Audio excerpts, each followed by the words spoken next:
America's Randy Buehler hit the ball out of the park on his very first swing, winning Pro Tour Chicago 1997. He went on to win the Rookie of the Year title that season and was the fastest player to reach the 100 pro point plateau.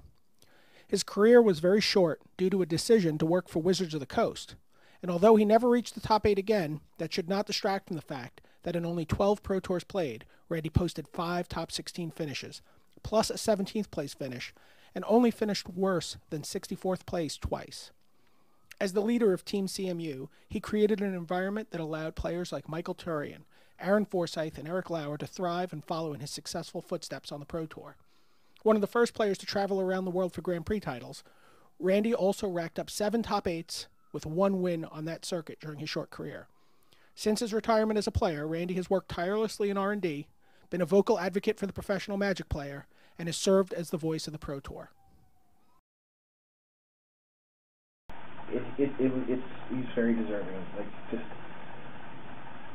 He was a shining star that burned out quickly when he got a job here, and what he's done for the Pro Tour ever since he's been working here is amazing. He's taken his passion that he has as a player and brought it to the company and kind of exerted himself on the whole event as opposed to just himself.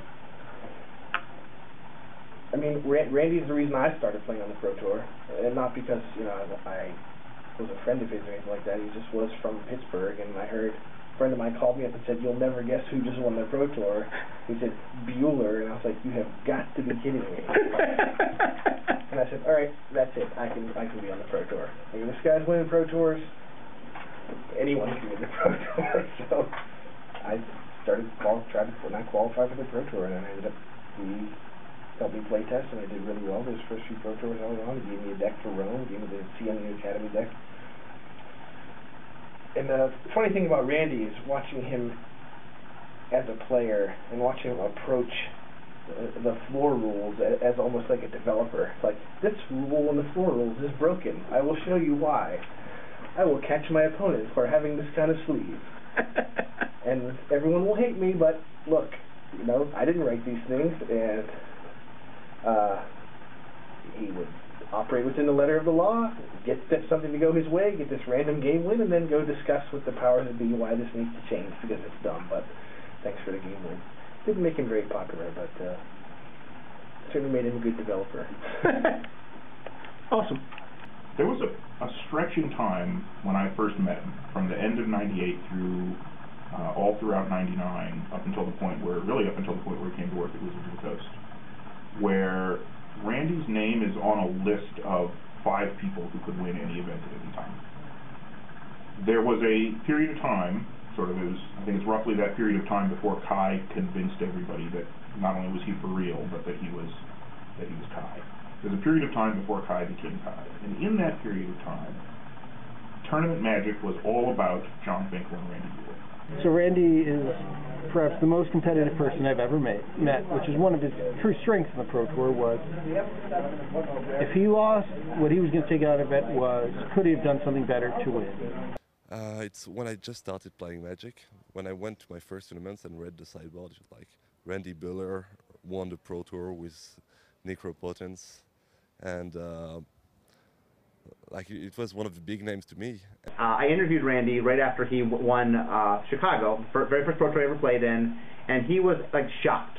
I'd interviewed people all the time, and he literally he couldn't. This was 15 minutes later. He couldn't believe that he won. I've never seen a Magic player more shocked than Randy upon winning. And it was very fun to me watching sort of the next couple of years, because Randy really went from being an absolute nobody to being number 2 in the world. John Finkel was number 1.